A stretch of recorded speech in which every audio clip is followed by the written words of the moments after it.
મારું નામ ચૌહાણ માનસી. નમસ્કાર, હું બાદી અરબા. હું ધોરણ 8માં ભણું છું. હું ધોરણ 7માં અભ્યાસ કરું છું.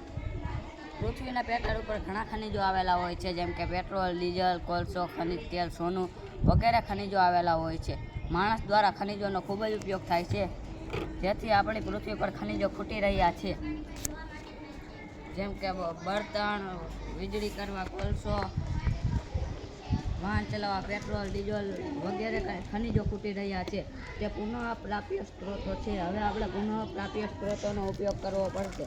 પુનઃપ્રાપ્ય સ્ત્રોત એટલે જે વારંવાર વાપરી શકાય તે, જેમ કે સૂર્ય ઉર્જા, પવન ઉર્જા.